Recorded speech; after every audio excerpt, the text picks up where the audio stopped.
ہم سب لوگ انفارچونیٹلی بہت ہی غلط قسم کے کمپٹیشن میں ہم آ چکے ہیں. بہت ہی عجیب قسم کی ریٹ ریس ہے دنیا میں، جس کے ہم سب اس وقت جس میں ہم سب شامل ہیں.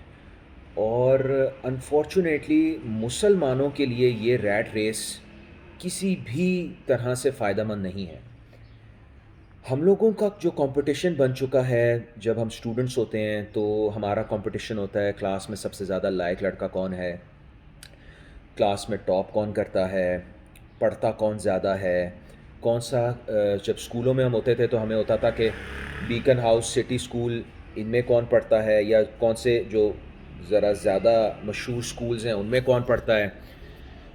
پھر آہستہ آہستہ کرتے یونیورسٹی کی ریٹ ریس شروع ہو گئی. یونیورسٹیز میں ایک ریٹ ریس تھی کہ کون کس یونیورسٹی میں ہے. اور پھر جابس کی باری آ گئی. تو انفارچونیٹلی جابس میں ہم نے دیکھا کہ کس کی سیلری کتنی ہے، کس کی پے چیک کتنا ہے، کس کی کتنی اچھی جاب ہے. پھر وہاں سے شروع ہوا، پھر دیکھا کہ کس کے پاس گاڑی کتنی اچھی ہے، کس کے پاس بائک موٹر سائیکل کتنا اچھا ہے. یہاں سے کمپٹیشن چلتا چلتا پھر یہاں تک آ گیا کہ کس کی کہاں شادی ہوئی ہے، کس کے کتنے بچے ہیں، کس کا بیٹا ہے یا بیٹی ہے. اور انفارچونیٹلی بہت دکھ کے ساتھ اللہ تعالیٰ نے ہمیں اس کمپٹیشن کے لیے نہیں بھیجا. اللہ سبحانہ و تعالیٰ نے ہمیں بھیجا تھا اچھے اعمال میں کمپٹیشن کے لیے، کہ ہم سب میں کون ہوتا جو نیکیوں میں کمپیٹ کرتا، نیکیوں میں ایک دوسرے سے آگے بڑھتا. اور صحابہ کرام میں یہی تھا. نبی کریم صلی اللہ علیہ وسلم کے دور میں، ان کے زمانے میں بھی یہی دیکھا جاتا تھا کہ کون کتنا اچھا دیندار ہے، کون کس غریب کی کتنی خدمت کر رہا ہے، کون مسکینوں کی مدد کر رہا ہے، کون بیواؤں کی مدد کر رہا ہے، کون یتیموں کی مدد کر رہا ہے، کون راتوں کو جاگ رہا ہے، تہجد پڑھ رہا ہے، کون مسجد میں پہلے آ رہا ہے، کون روزے رکھ رہا ہے، کون اخلاق میں کتنا اچھا ہے، کون جہاد میں کتنا اچھا ہے، اور کون روتا کتنا زیادہ ہے، کس کی کتنی لمبی دعائیں ہیں، کس کی کتنی لمبی نماز ہے. اور صدقات و خیرات میں آگے بڑھتے تھے صحابہ کرام. مشہور واقعہ حضرت ابو بکر اور حضرت عمر کا آپ لوگوں جانتے ہی ہیں سارے. تو انفارچونیٹلی بہت افسوس کے ساتھ ہم سب، میں بھی شامل ہوں، اور مجھے نہیں پتا کہ کون، بہت کم لوگ ہیں جو اس سے بچ چکے ہیں، جن پر اللہ کا خاص کرم ہے کہ ہم لوگوں کو اپنا اپنا تھوڑا سا پاز کر کے، تھوڑا سا رک کے دیکھنا چاہیے کہ ہمیں اصل میں کن چیزوں میں آگے بڑھنا چاہیے، ہمیں کن چیزوں میں ایک دوسرے سے کمپیٹ کرنا چاہیے. ہمیں دیکھنا چاہیے کہ فجر کی صف اول میں کون پہلے گیا.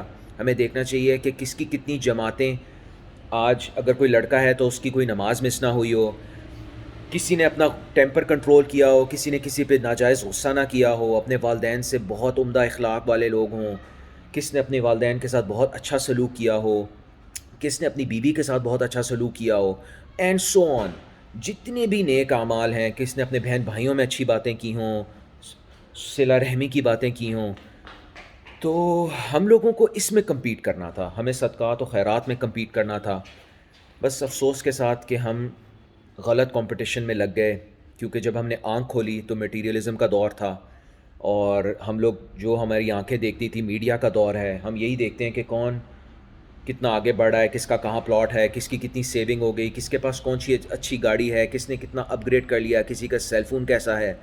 تو اللہ تعالیٰ سے دعا ہے اللہ تعالیٰ ہمارے دلوں سے دنیا کو نکال دیں، ہمارے دلوں میں دنیا کی بس وہی اہمیت ہو جو صحابہ کرام کے دلوں میں تھی. بالکل بھی نہیں تھی، بالکل بھی نہیں تھی. آپ صحابہ کرام کی زندگی پڑھ لیں تو اللہ تعالیٰ معاف کرے، یقین ہی نہیں آتا کہ ہم مسلمان ہیں. مطلب مجھے لگتا ہے کہ اگر صحابہ کرام آج آ جائیں اور وہ ہم مسلمانوں میں رہ کے، ہمارے پریکٹسنگ مسلمانوں میں رہ کے اگر وہ ہمیں دیکھ لیں تو آپ یقین جانیے وہ یقین نہیں کر سکیں گے کہ ہم حضور صلی اللہ علیہ وسلم کی امتی ہیں.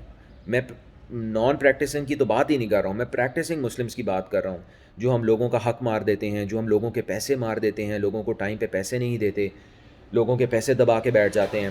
بات بہت لمبی ہو جائے گی. تو اللہ تعالیٰ سے دعا ہے اللہ تعالیٰ ہمارے دلوں سے دنیا کو نکال دیں، اور اللہ تعالیٰ ہمارے دل میں جو حضور صلی اللہ علیہ وسلم نے ہمیں تعلیمات دی ہم ان پر عمل کریں، اور ہمارا کمپٹیشن اور ہو، ہماری لیگ اور ہو، ہمارا کمپٹیشن اسپریچویلٹی میں ہو، ہمارا کمپٹیشن ان چیزوں میں ہو جو کہ ہونا چاہیے.